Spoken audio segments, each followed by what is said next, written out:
नमस्कार मित्रांनो, आपण एका साईटवर आलो होतो ज्वेलरी शॉपमध्ये.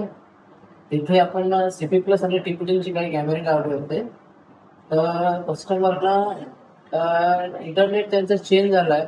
इंटरनेटची आयपी पहिले आपण 0 डॉटमध्ये होतं, तर आपण कॅमेऱ्याची पण आयपी आपण 0 डॉटमध्येच ठेवली होती. नंतर त्यांनी कस्टमरने इंटरनेट चेंज केलं, त्याचा काही प्रॉब्लेम होता इंटरनेटचा. त्यांनी आता एअरटेलचं झालं, एअरटेलची आयपी आता 1 डॉटमध्ये. सिटी प्लसची तर आयपी कॉन्फिगर झाली आहे, टीपीटीची आयपी कॉन्फिगर नव्हती होत. त्यासाठी आपण आज व्हिजिट केली कस्टमरकडे आणि आपण आज चेंज करू आयपी, कारण आपण आयपी कोर्स वगैरे डाउनलोड केला आहे टीपीटीचं. तर त्यामुळे त्यांची आज आपण चालू करू. नंतर कॉन्फिगर वगैरे झाली आय पी. नंतर आपण लाईव्ह पाहून घेतलं, व्यवस्थित चालत होते कॅमेरे. त्यानंतर आपल्याला शॉपमधून एक कॉल आला होता की आम्ही तुमच्या शॉपमध्ये आलेलो आहो, आमचा लॅपटॉप दाखवायचा आहे बा. बरं ठीक आहे म्हटलं, आम्ही आता 2 मिनटामध्ये येऊन राहिलो साईडमधून. नंतर आपण शॉप वगैरेमध्ये पोचलो, त्यांचा लॅपटॉप वगैरे आपण ओपन केला. त्याने म्हणत होते की आम्ही लॅपटॉप 2-3 ठिकाणी दाखवला होता, तिथं तुमच्या SSDचा प्रॉब्लेम वगैरे राहू शकते म्हणून म्हटलं होतं. नंतर आम्ही ठीक आहे म्हटलं, मी पण एकदा पाहून घेतो.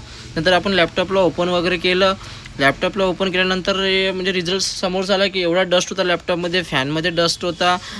मी म्हटलं हा एवढा डस्ट आहे, तर त्याच्यामुळे कसं आहे लॅपटॉप हँग होते, CPU फॅन व्यवस्थित प्रॉपरपणे चालत नाही. तर आपण त्याला एकदा डस्ट वगैरे साफ करून एकदा पुन्हा परत चालू करून पाहू लॅपटॉप चालू होते का.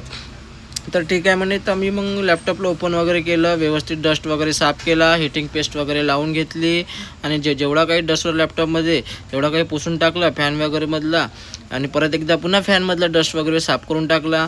नंतर त्यांची SSD होती NVMe 1 TBची, ते सुद्धा आपण प्रॉपरपणे फिटिंग वगैरे केली, नट्स वगैरे लावून टाकले. नट्स लावल्यानंतर आपण आता म्हटलं आता आपण लॅपटॉपला चालू करून पाहू. जसं लॅपटॉपला स्टार्ट केलं तसंच लॅपटॉप ऑन झाला. 1 सेकंडमध्येच लॅपटॉप ऑन झाला. नंतर लॅपटॉपचं युजर होतं, विंडोज होतं 11, तर ते प्रॉपरपणे त्याचं युजर पण ओपन झालं. म्हटलं तुमचा लॅपटॉप आता ओके झाला आहे.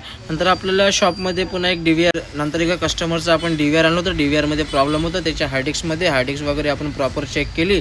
आता आपण भेटूया पुढच्या ब्लॉगमध्ये.